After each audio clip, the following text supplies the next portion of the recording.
You were born between 1965 and 1980. You remember the very specific weight of a house key around your neck at age 8, the way it pulled against your collarbone while you walked home from the bus stop so completely alone. Nobody calls you the anxiety generation because you never had time to develop it. You were too busy becoming invisible, sandwiched between the narcissism of the boomers and the loud entitlement of the millennials. But here's what 90% of people get completely wrong about you.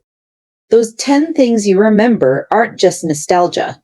They're psychological armor that the rest of us are all desperately trying to reverse engineer right now. You became fluent in silence because there was no notification sound. You learned analog patience in a world that now demands digital chaos, and you did it without a single tutorial or cheering section. The emotion you hid wasn't fear, it was competency, worn like loneliness.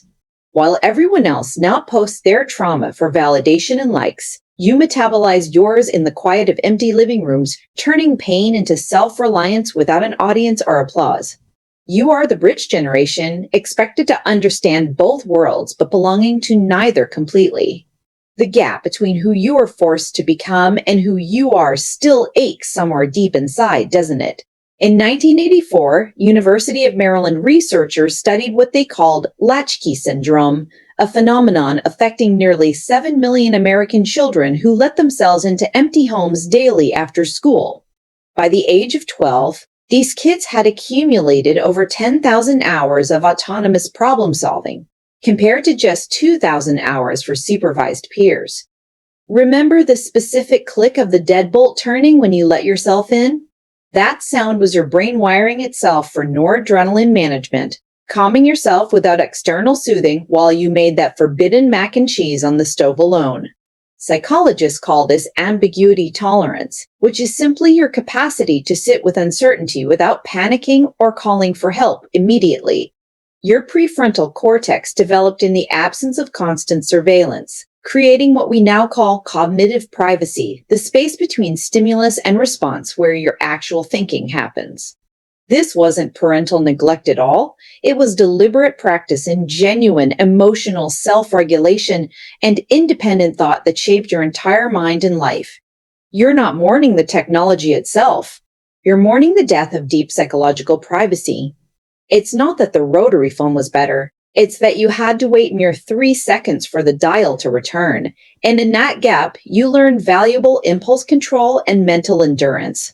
Researchers have measured a significant 47% decrease in ambiguity tolerance between Gen X childhoods and Gen Z digital natives, meaning you can sit with uncertainty while others panic immediately. This matters enormously for you. When society calls you apathetic or disengaged, they're actually witnessing your hardwired resilience, and if you don't understand this distinction, you'll keep pathologizing your own greatest strength as just some kind of serious personality flaw instead. You certainly weren't lazy slackers avoiding work. You were truly unsupervised scientists conducting daily experiments and genuine self-regulation. Let me be honest, I'm not Gen X. I didn't order the house key or wait for an analog clock to hit 5:30 p.m. What I see in your generation is a profound level of emotional independence that we're now realizing might be the only actual vaccine against the modern attention economy. That's why we need to talk about what you learned during those hours. You were untrained in the art of asking for help because you were trained in the art of fixing things yourself. Those 10 memories are not useless relics of a forgotten past. They were necessary friction points that taught you delayed discounting, which is simply the proven psychological ability to wait for better rewards instead of demanding instant gratification. You are the ambiguity architects, the very last generation on this planet to know what your own thoughts sound like without algorithmic interruption or endless digital noise. Stop feeling obsolete in a modern culture that foolishly values frantic speed over true emotional depth. You are holding the exact blueprint for cognitive autonomy that modern therapy charges people thousands of dollars to learn today. Your quiet independence was never a defect in your character. It was your ultimate superpower, painstakingly forged in daily solitude. And the world is now finally realizing that your outdated childhood was actually a masterclass in real uncertainty tolerance that everyone else needs. Step 1. The 30-minute solitude protocol. Put away your phone, eliminate all digital input, and silence all background audio completely.